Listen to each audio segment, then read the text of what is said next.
I'm going to do a video on attaching a t-shirt, a strip of t-shirt. We cut them at 1.5 inches, and they do need to be 100% cotton.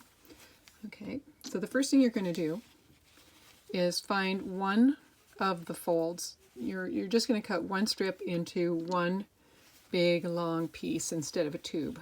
All right, and once you've done that, you're going to find the opposite end of the cut. So here's where I cut it, and here's the other end.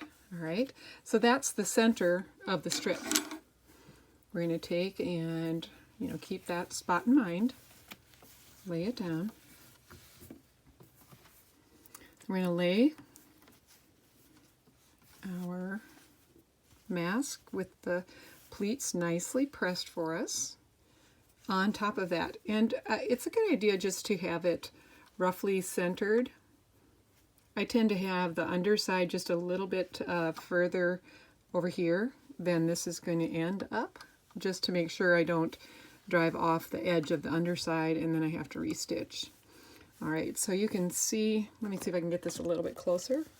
See how the top is just a little bit shorter than the bottom, narrower.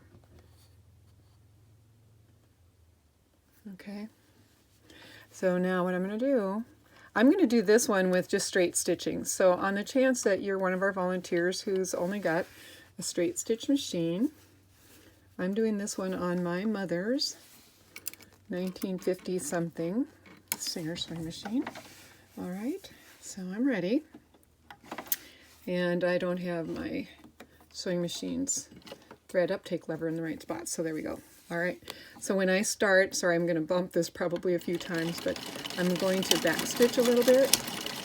All right, and I'm using a fairly small stitch, about, I think it may actually be pretty close to 15 stitches to the inch. All right, I'm getting to the end. I'm going to back stitch. Now, possibly this would be enough, but we're not wanting these to come apart when somebody's washing it every day. So we go across the bottom. I get a little back stitch. Again, you can decide whether you really need to back stitch again or not. All right, I'm turning. Now, I am not all the way over here on the edge. There's no reason to be over there. We're just going to be inside.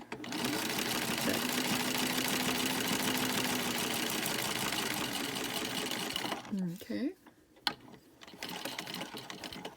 My home ec teacher would be shocked that I'm not going super fast. I was always getting in trouble for sewing too fast in sewing class. Back stitch. Again, and I'm back stitching here because I don't want to have to tie my ends. I'm just going to cut them.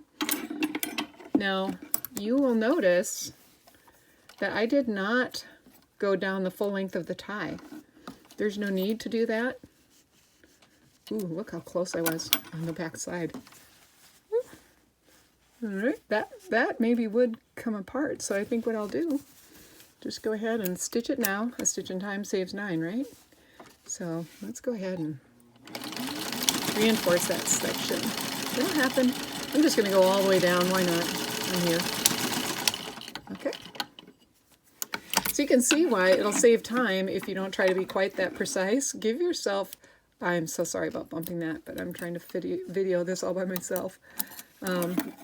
It didn't really save me time trying to be so close to that edge the first time around. So, on the next ones, I'm not going to do that. I'm going to leave a little extra t-shirt fabric down there.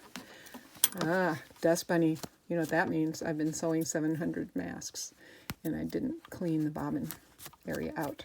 All right, so I'm going to have to clean that up. But by having a little extra here, someone asked why we go with 1.5 inches. Look what it does. It gives me the opportunity to just trim this off.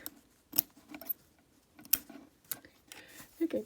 Yep, I confess I'm using hair cutting scissors. All right. And I can trim it off. So there really was no reason for me to try to be quite so precise. All right. Now, I did not sew down the length of the tie. There's no need for that. Look. We're going to pull them like this and turn that strip into a rope. And that rope is far more comfortable on the neck than the feeling of threads that have been stitched along the edge. This is just very soft and comfy. So don't sew down the string at all. This, you're just strictly sewing right here. Now you can also do this with a zigzag, and I'll do a second video on that, the zigzag method. I believe you'll find, like most of us have found, that straight stitching is faster overall than the zigzag. So, but just on the chance that you want to try that for yourself, we'll let you do that.